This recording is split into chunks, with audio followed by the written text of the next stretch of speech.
여러분 우리 17장부터 우리 19장까지 있는 이 모든 말씀은 바벨론의 멸망을 보여줍니다. 17, 18, 19장. 그런데 바벨론의 멸망을 보여주는 건지 좀 약간 좀 각도가 달라요. 17장에서 보여주는 거, 18장에서 보여주는 거, 19장에서 보여주는 조금 다른데 17장에서는 그냥 대략적인 바벨론의 멸망은 이런 거야. 그 다음에 18장은 좀 더 세밀한 부분에 대해서, 그리고 마지막 19장은 이 바벨론의 멸망을 바라보는 이 성도들의 입장에 대해서 이렇게 바벨론 멸망을 두고 좀 세 가지 관점에서 다루고 있습니다.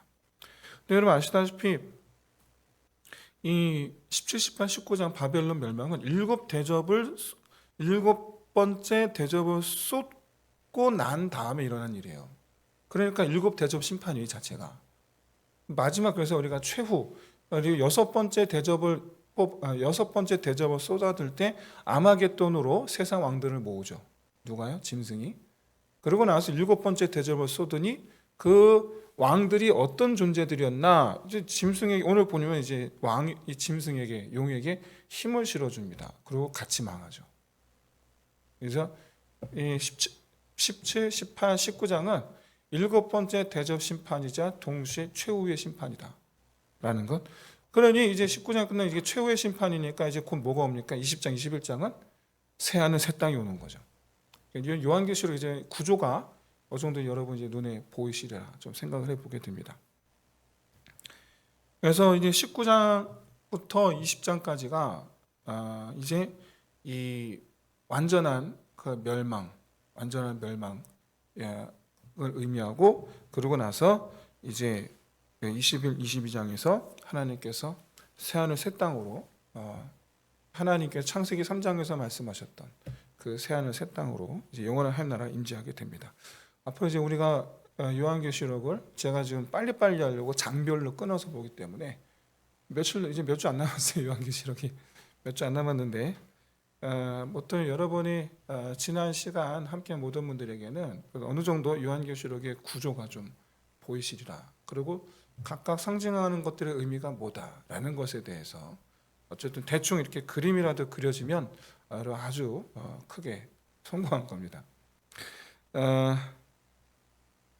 바라기는 이제 일곱 번째 대접 심판을 우리가 보면서 이 시대가 오늘날 이 시대에 비교했을 때 얼마나 차이 나는가, 별로 차이가 나지 않는다라는 것을 여러분 보시면서 바라기는 우리가 정말 하나님 나라를 사모하는 자 되시길 바라고, 그렇게 해서 19장에서 바벨론의 멸망을 보며 찬송하는 그 성도들 같이 하나님 찬송하는 저 여러분 되시기를 주의 이름으로 축원드립니다. 여러분 우리는요 큰 성 바벨론의 멸망을 우리는 기다리는 사람들이라는 것이 여러분 우리의 정체성이어야 돼요. 우리는 큰 성 바벨론이 멸망하기를 기다리는 사람들이어야 돼요. 그러면 이제 큰 성 바벨론이 뭐냐? 큰 성 바벨론이 뭐냐? 오늘 본문의 시작은 일곱 번째 대접을 든 천사가 요한에게 하는 말이죠. 큰 음녀가 받을 심판을 내가 네게 보여주리라. 음녀가 등장하죠. 중요한 것은 여기서 특이한 점, 이때 이 말씀하는 것 중에 굉장히 특이한 점은 이 음녀가 많은 물 위에 앉아 있다라는 이 표현입니다. 특히 이제 6절까지의 내용을 보면 이 음녀에 대한 묘사를 하고 있는데 6가지죠. 총 6가지. 먼저 일단 첫 번째로 보시면 음녀가 많은 물 위에 앉아 있다라고 말씀하고 있는데, 이 많은 물이라는 표현이 하나님에 대해서도 많이 사용되는 그런 표현입니다. 많은 물이라는 표현이 시편 29편 3절을 보시면 여호와께서 많은 물 위에 계시도다 이렇게 표현해요. 그럼 이게 많은 물이 뭐냐라는 거예요.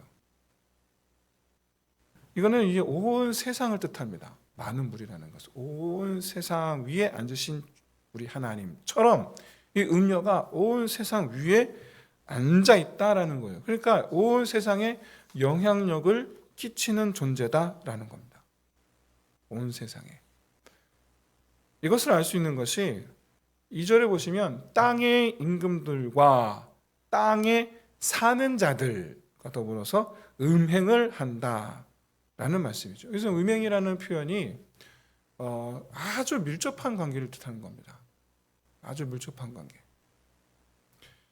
온 세상 권력자들이 이 음료를 사랑합니다. 아니, 이 음료를 사랑하기 때문에 권력자가 되려고 하는 거예요.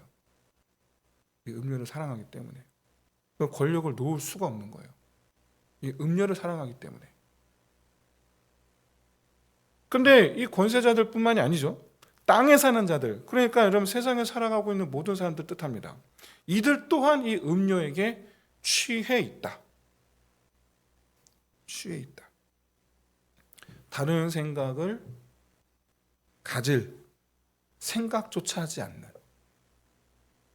또는 다른 생각을 가질 수도 없는 그런 상태에 땅에 있는 자들이 다 그런 상태에 놓여 있다라는 것입니다. 이것은 소위 말하는 우리가 세계관 또는 가치관이라고도 할 수 있는데, 모든 세상 사람들이 바로 이 음료를 중심으로 하는 세계관을 가지고 있다는 거예요. 우리가 말하기는 세속적 가치관이라고 부르죠. 세상적 가치관. 가장 대표적인 가치관이 이제 물질 만능주의죠.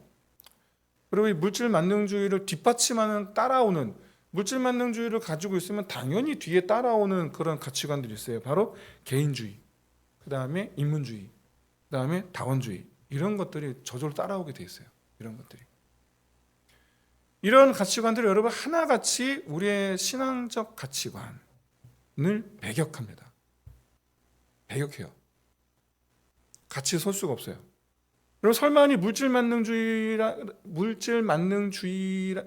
가지고 있는 사람이 신앙적인 사람이 되리라는 것이 여러분 이렇게 쉬울까요? 어려울까요?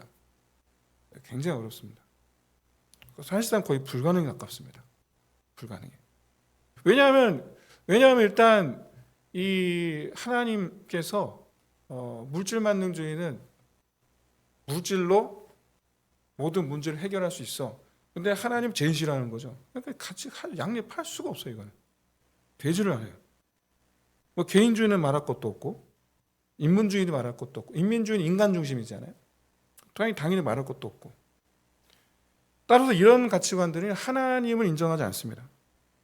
오히려 하나님 말씀을 비웃고, 그 뭐 되겠어? 이런 식으로 비웃고, 그리고 신앙적 가치관을 따르는 성도들을 미련하게 여기죠. 우리 신앙적 가치관을 가진 성도들은요, 원수를 사랑하는 사람들입니다. 한 대 맞으면 또 한 대 때리라고 그러는 사람들. 얼마나 미련합니까? 그래서 세상 사람들은 비웃어요. 우리가 소위 말하는 호구 잡아요. 어디 가서 호구 노릇을 해요. 얼마나 바보 같습니까? 근데 이와 같은 이 세속적 가치관은 바로 이 음료가 전부인 줄 아는 사람들이에요. 음료 말고는, 이 사람들에게는 이 음료 말고는 다른 거 없어요.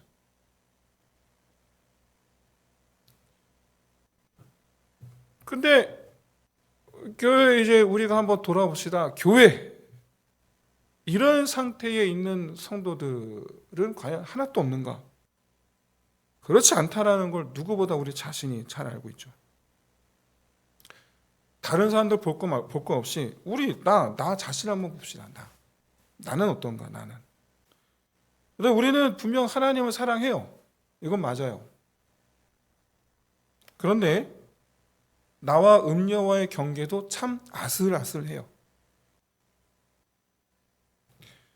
그러면 하나님은 음료와의 이 경계가 확실한 저와 여러분 되시기를 진심으로 소원합니다. 왜냐? 이 음료는요, 성도의 피를 기뻐하는 존재예요. 성도의 피를 기뻐하는데 내가 그 음료를 좋아해.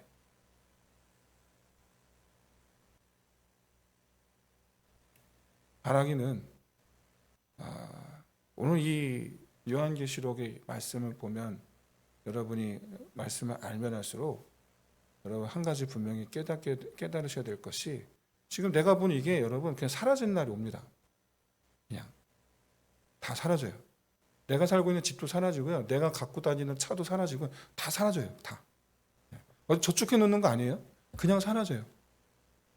내 통장 계좌? 사라져요. 그거 없어지는 거예요.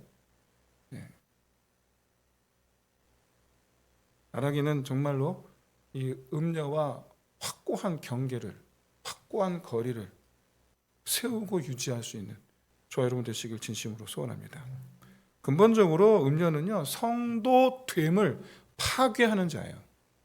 근본적으로 성도됨을 파괴함으로 성도로서의 피를 흘리게 하는 자예요. 음녀는. 그런데 이 음녀가 머리는 7이고 뿔이 여린 붉은 짐승을 타고 있습니다. 여러분 어디서 많이 봤죠? 이 짐승이 뭡니까? 요한계시록 13장에서 말씀하고 있는 그 바다에서 올라온 짐승이죠. 사단도 성부, 성자, 성령, 삼위일체 하나님을 흉내낸다고 그랬습니다. 왜요? 성부, 성자, 성령, 삼위일체 하나님이 온 세상을 다스리시는 분이신데 그 하나님의 포지션을 뺏으려고 그러는 게 사단이거든요. 그러니까 저를 따라하는 거예요. 그래서 어떡합니까? 거짓 선지, 거짓 그리스도, 거짓 영을 불러오죠. 그 거짓 그리스도가 적그리스도가 누굽니까? 바로 이 바다에서 올라온 짐승이죠. 거짓 영은 땅에서 그 뒤에 땅에서 올라온 짐승이 나오죠. 거짓 영이죠. 따라서 하나님께서 우리 예수 그리스도에게 온 세상 만물을 다스리는 통치자가 되게 하심 같이 마찬가지로 용이 이제 사단이죠. 용이 이 바다에서 올라온 짐승에게 어떡합니까? 적그리스도죠. 이 세상을 다스리는 권세를 줍니다. 따라하는 거예요. 따라하는 거. 이 적그리스도에 대해서 오늘 본문에서 따로 또 언급하고 있죠. 8절에 보시면 특이하게도 이 적그리스도에 대해서 어떻게 표현하냐면 전에 있었다가 지금은 없으나 장차 무정예금으로부터 올라와 멸망으로 들어갈 자라고 이제 소개하고 있어요. 적그리스도에 대해서. 여러분 가만히 생각해 적그리스도가 그리스도를 모방하는 자다라는 것을 생각해 보시면 이와 이 묘사와 비슷한 그리스도에 대한 설명이 여러분 생각나셔야 됩니다. 뭡니까? 요한계시록 1장에서 요한에게 나타나신 예수 그리스도의 묘사가 이렇죠. 어떻게 표현합니까? 이제도 계시고 전에도 계셨고 장차 오실리. 그렇죠? 이 표현이지, 이 표현. 그대로 지금 따라하는 거예요. 근데 약간 좀 차이가 있죠. 이 표현은 이제도 계셨고 전에도 계셨고 장차 오실리. 이 표현은 과거, 현재, 미래와 관련해 그리스도의 영원성을 묘사하는 표현입니다. 그리스도의 영원성. 그런데 적그리스도의 묘사는 있었다가 지금은 없는데 장차 무정예금으로부터 올라올 자. 과거에는 있었고 현재는 없는데 미래에는 다시 올라올 자. 이거는 적그리스도가 예수 그리스도의 그 죽으심과 부활하심을 모방하고 있음을 표현한 거예요. 오늘 실제로 이 바다에서 올라온 짐승에 대해서 설명하는 요한계시록 13장 3절에 보시면 이 짐승의 머리 하나가 죽게 되었다가 살았다라고 표현해요. 기억하시죠? 죽게 되었다가 살았다. 오늘 그때 그 13장 3절의 그 말씀을 오늘 이렇게 묘사한 거예요. 오늘 전에는 있었고 지금은 없으나 다시 무저갱에서 올라올 자. 그러다가 멸망으로 들어갈 자. 왜 그렇다면 지금은 없느냐? 이 머리 하나가 왜 죽었다가 죽을 것 같이 죽게 된 것 같이 있다가 살아났느냐? 이 묘사가 창세기 3장 15절에서 여자의 후손이 뱀의 머리를 밟으시는 것을 묘사한 거예요. 어떤 장면입니까? 십자가 사건이죠.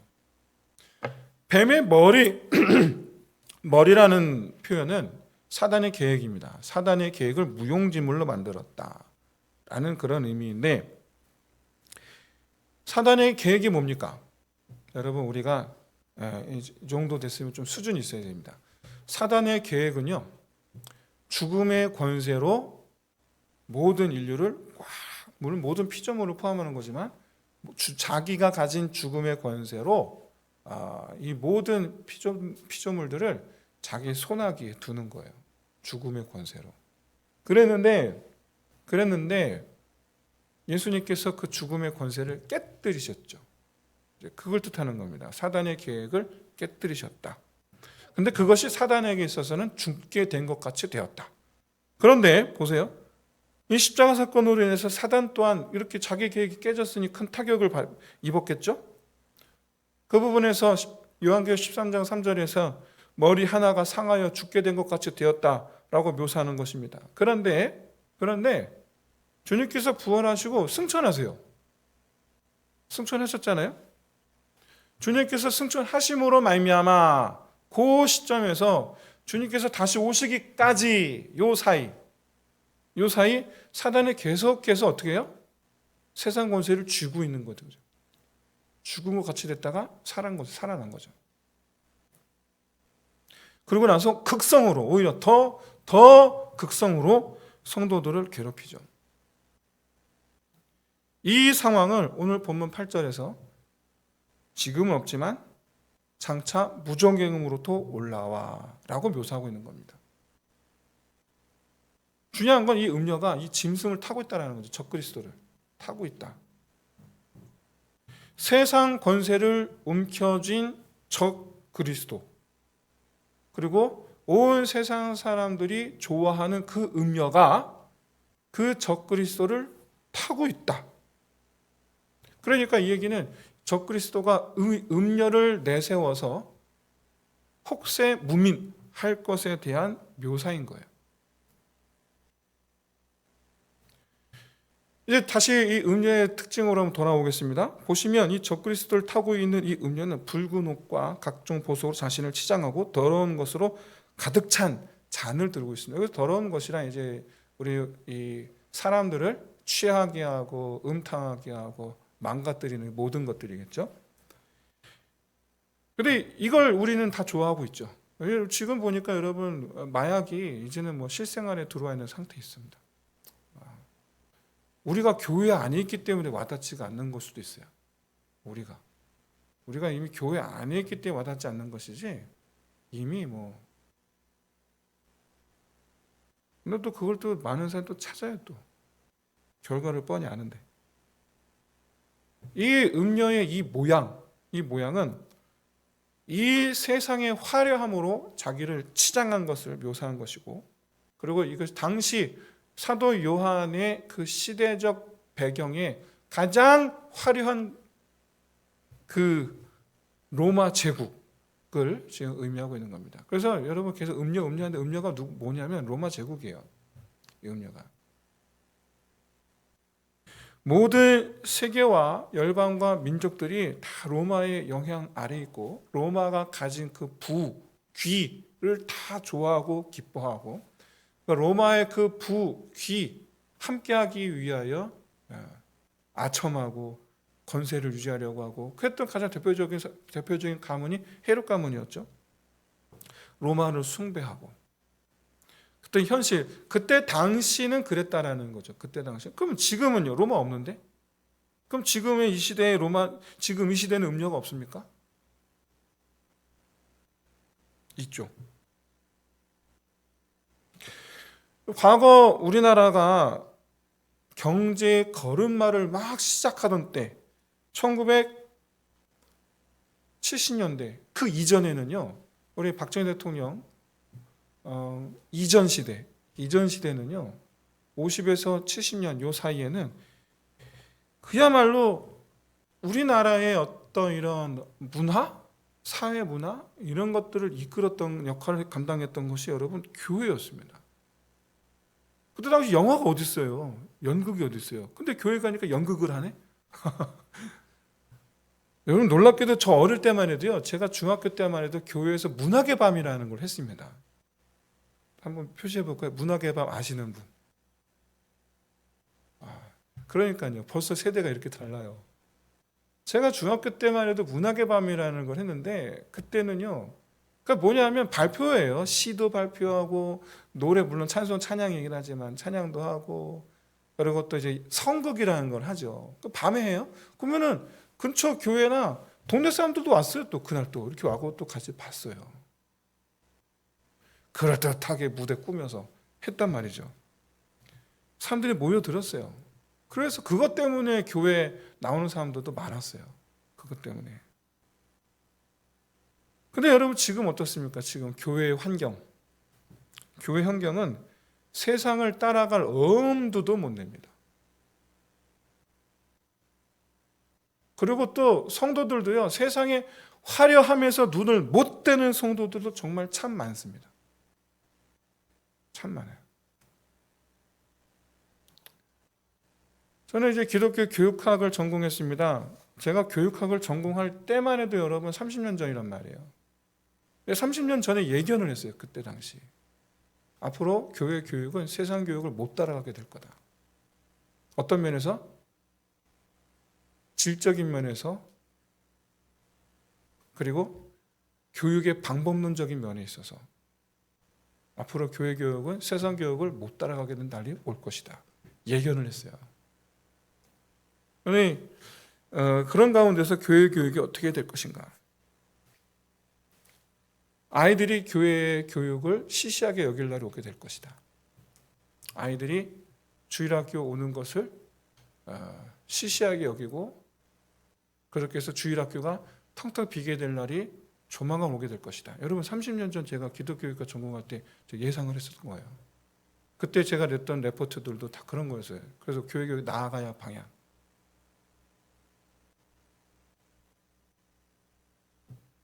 사실 저는 그래서 교회 교육에 대한 고민이 많습니다. 근데 놀랍게도 교회가 세상을 따라가지 못하는 가장 근본적인 이유 중에 하나가 뭐냐면 하나님 없어서도 아니고 다른 것이 아니라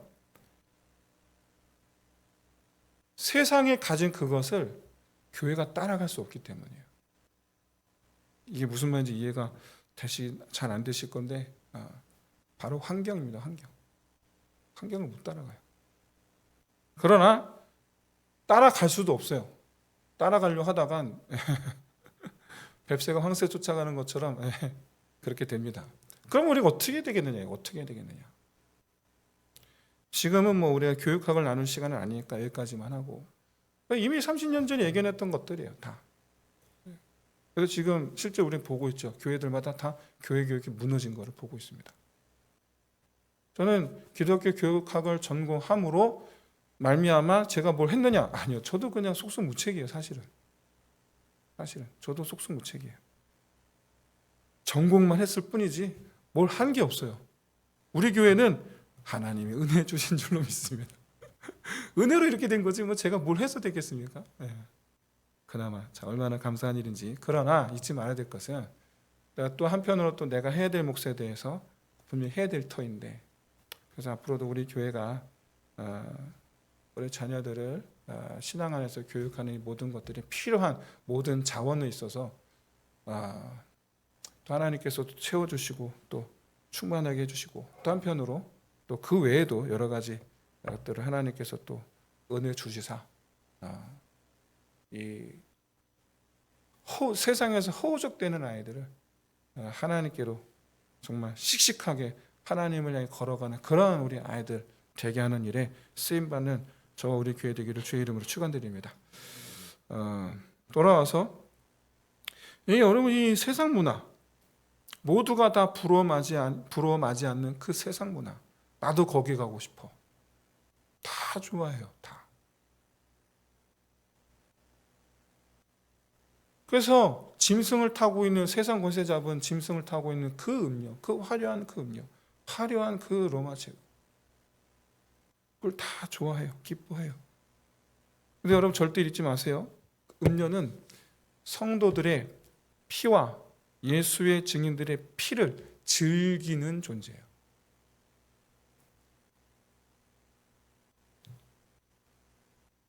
오절 보십시오. 그 음료 이름은 바벨론이라. 근데 큰 바벨론이라.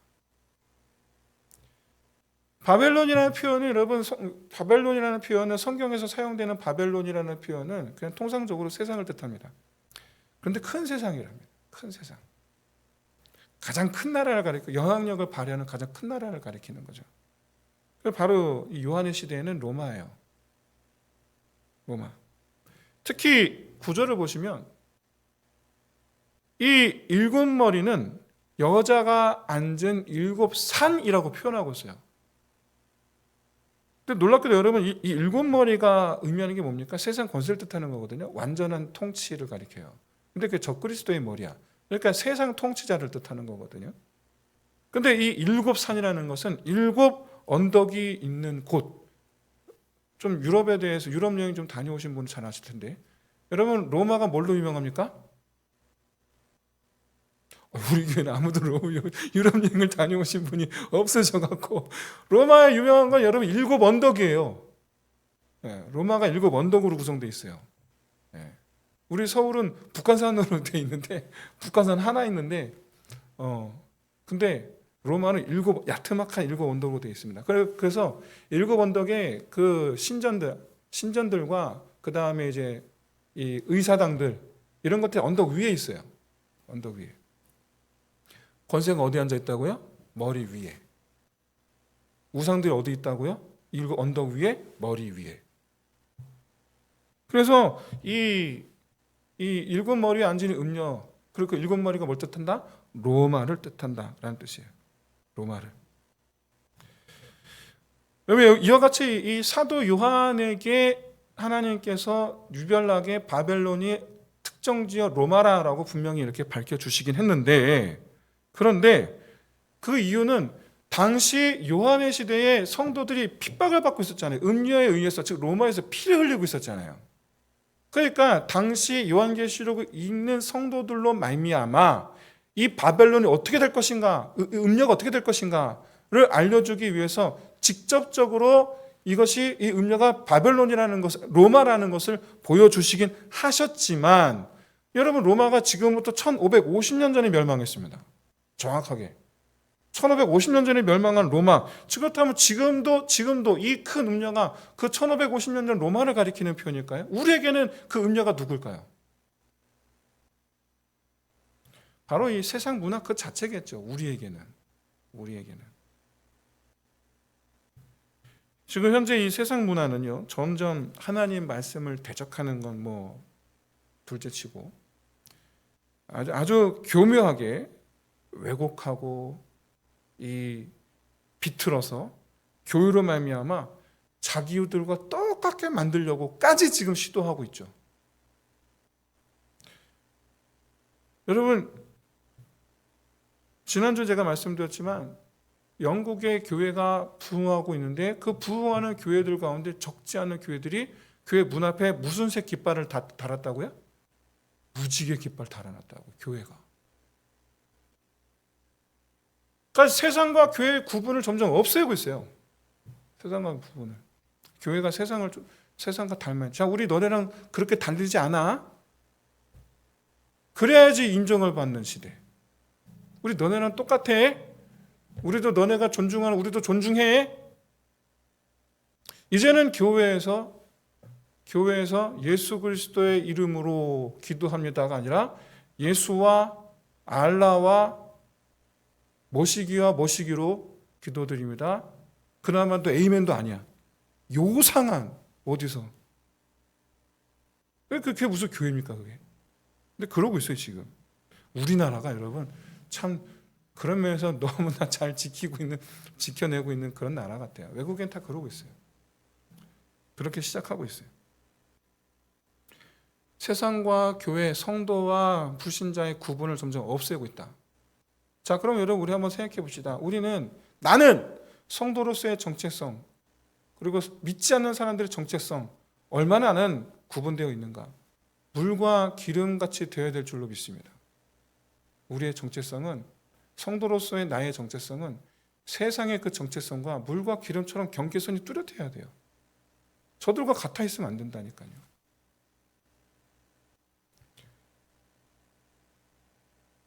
놀랍게도 여러분, 로마가 제가 아까 1550년 전에 멸망했다고 말씀드렸잖아요. 그러니까 사도 요한의 시대 입장에서 350년 뒤에 로마가 멸망하는 거거든요. 사도 요한의 입장에서는.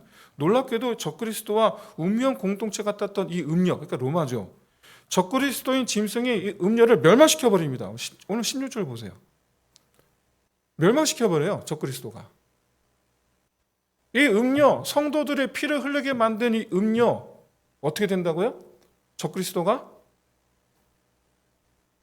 멸망시키는 거예요. 놀랍게도. 이 성도들이 당시 사도 요한 시대에 로마에 있었던 성도들이 이 대목에서 충격을 받는 거예요. 뭐? 우리의 피를 흘리게 만든 음녀를 적그리스도가, 예수 그리스도가 아니고 적그리스도가 멸망을 시킨다고? 왜? 그리고 실제로 역사적으로 증명이 되지 않습니까? 로마 멸망했잖아요. 로마가 왜 멸망했을까요? 같은 마음을 가진 사람들, 같은 마음을 가진 나라들끼리 싸워서 멸망한 거예요. 적그리스도와 음녀는 같은 마음을 갖고 있었어요. 똑같은 초록의 동생, 아주 그냥 똑같은, 그런데 같은 마음을 갖고 있는 그 마음 때문에 서로 싸워서 하나가 멸망된 거예요. 여러분, 사단의 특징이 뭡니까? 17절에 보세요. 이 모든 일은 하나님께서 짐승이 세상을 멸망케 하는 일을 하도록 하나님께서 섭리하셨음을 나타내 보이고 있어요. 그냥 내뒀다라는 거예요. 그렇게. 여러분, 사실상 하나님의 이 섭리 밖에 있는 존재는 사단을 포함하여 아무도 없습니다. 아무도 없어요. 사단도 하나님의 섭리 안에 있고, 그런 사단의 그 모든 악조차 하나님의 구원 계획에 쓰임받고 있다는 거예요. 그럼 놀랍지 않습니까? 역사상 가장 많은 그리스도인의 피를 흘리게 만든 나라가 아직까지는 로마 제국이에요. 아직까지는 로마 제국인데, 그 로마 제국조차 세상 권세 다툼 속에 사라져버렸어요. 여러분, 권력은 아버지와 아들도 나눠 갖지를 않아요. 음녀가 뭘 뜻한다고 그랬죠? 세상 권세잖아요. 그러니까 나눠 갖지 않습니다. 이 세상 권세의 다툼을 조장하는 게 누구냐? 사단 마귀죠. 마귀의 목적 자체가 여러분 망하게 하는 거예요. 설마 여러분 흥하게 하는 것이 마귀의 목적이지는 않잖아요. 망하게 하는 게 마귀의 목적이지. 악한 자들끼리 여러분 서로 사랑하던가요? 악한 자들을 우리가 악하다는 것은 그 악한 자들은 자기만 생각하기 때문이에요.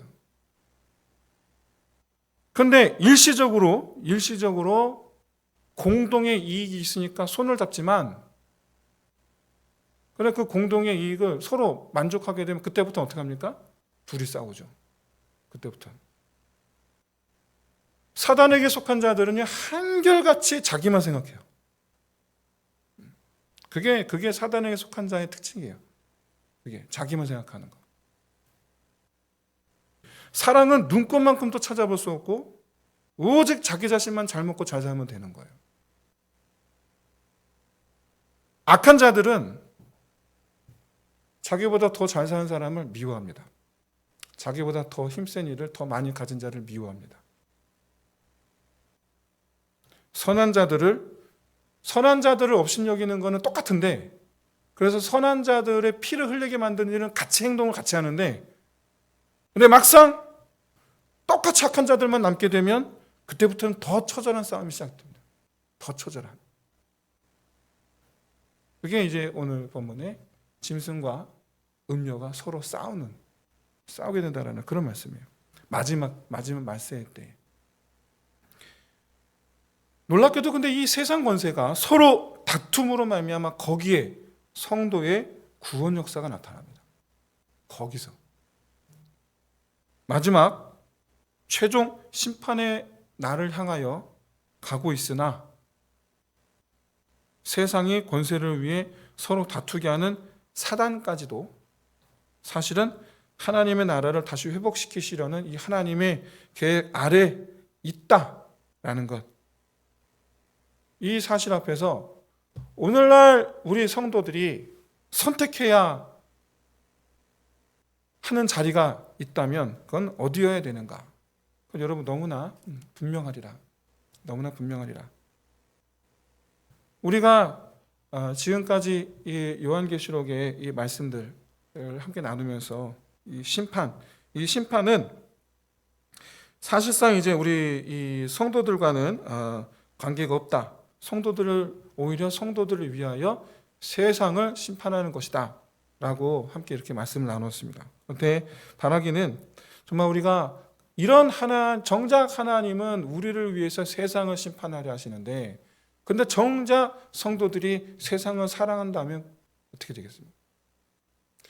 우리가 사랑해야 할 대상을 여러분 분명히 정하시길 바라고, 우리가 기뻐해야 되는 것, 그 대상이 무엇인지를 내 마음에서 정말 그야말로 이 물에 술 탄 듯, 술에 물 탄 듯, 그것이 아니라 그냥 아예 섞이지 않는 물과 기름처럼 그렇게 여러분 분명하게 뜻을 정하는 그런 저와 여러분 될 수 있으시기를 주의 이름으로 축원드립니다.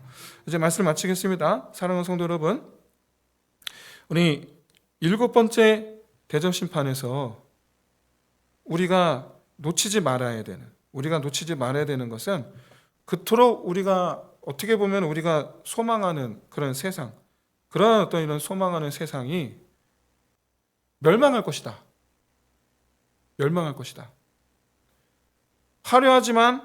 이 세상은 화려하지만 분명한 것은 그 속에는 미움으로 가득하다.